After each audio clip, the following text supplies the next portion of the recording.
Welcome guys, today I am with the Tozo T6 earbuds and I will show you how you can power on and power off manually this device.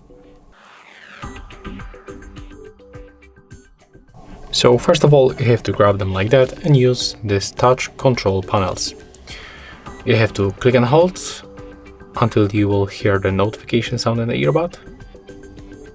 They also blinks right here. We can find here the small indicators.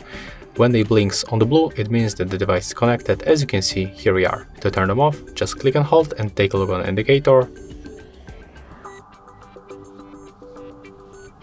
As you can see, it blinks on the red, and after a few seconds, and this connection status will be changed to the off, but